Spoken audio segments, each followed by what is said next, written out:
ناظرین، مولانا محمد اعظم طارق وہ شخصیت ہیں جو 4 مرتبہ MP اور 3 مرتبہ MNA رہ چکے ہیں، اور 2 مرتبہ انہوں نے جیل میں بیٹھ کر الیکشن میں حصہ لیا اور کامیابی حاصل کی۔ ان کے بارے میں مشہور ہے کہ جب وہ قومی اسمبلی کے اجلاس میں شرکت کے لیے داخل ہوتے تھے تو محترمہ بے نظیر بھٹو اپنے سر کو ڈھانپ لیا کرتی، اور بے نظیر بھٹو سے اس کی وجہ پوچھی گئی تو انہوں نے بتایا کہ اسمبلی میں ایک ہی مرد ہے، وہ ہے مولانا محمد اعظم طارق۔ ایک مرتبہ قومی اسمبلی کا اجلاس جاری تھا کہ مولانا اعظم طارق نے بے نظیر بھٹو کی طرف چٹھی بھیجی کہ جنگ میں کام کیوں نہیں ہو رہے، تو بے نظیر بھٹو نے پیغام بھیجا کہ آپ میرے ساتھ ملاقات کریں اور اسمبلی میں میرے ساتھ آ کر بیٹھے۔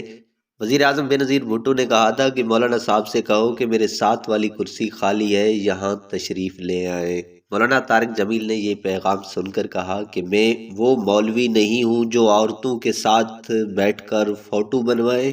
اگر آپ نے ملاقات کرنی ہے تو آپ اپنے دفتر میں مجھے بلائیں، اور میں وہاں آ کر سب کے سامنے آپ کے ساتھ الگ بیٹھ کر ملاقات کروں گا۔ اور آخر میں آپ کو ایک واقعہ بیان کرتے چلیں جو مولانا طارق جمیل نے بیان کیا تھا کہ میرے والد صاحب کا ایک دوست پولیس میں انسپیکٹر کے عہدے پر فیض تھا۔ اس کو اچھے سے اچھا رشتہ مل سکتا تھا، لیکن اس کی ماں نے خاندان کی ایک بدصورت لڑکی کے ساتھ اس کی منگنی کر دی۔ لڑکا بار بار انکار کرتا رہا کیونکہ ان کا جوڑ بھی نہیں تھا، لیکن ماں کی ضد ختم نہیں ہوئی۔ اس آدمی نے میرے والد صاحب سے مشورہ کیا۔ والد صاحب نے کہا کہ ماں کی بات مان لو، اس میں فائدہ ہے۔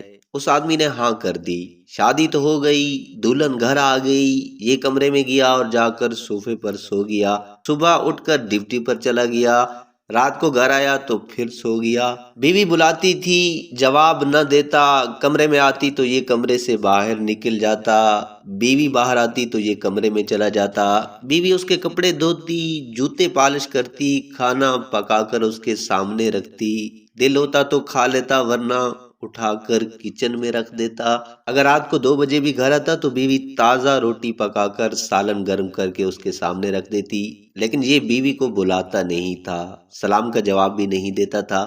ایک دن بیوی نے سوچا کہ اگر میں احتجاج کروں گی، اپنے ماں باپ، بہن بھائیوں یا سسرال والوں کو بتاؤں گی تو یہ آدمی مجھے طلاق دے گا، تو پھر میں کیا کروں گی؟ میری قسمت میں اگر یہی ہے تو یہ مجھے قبول ہے، لیکن علیحدگی قبول نہیں۔ گھر میں نوکر بھی تو ہوتے ہیں، میں آج سے اس کی بیوی نہیں ہوں، اس کی نوکرانی ہوں۔ بس یہ نوکرانی بن گئی، خاوند تو کیا گھر کے تمام افراد کی نوکرانی بن گئی۔ گھر والے اس کے حسن اخلاق کے گرویدہ ہو گئے۔ آخر کار خاوند بھی نرم ہونے لگا۔ 3 سال کے بعد آدمی نے پہلی بار بیوی کو بلایا، اس کے پاس بیٹھا۔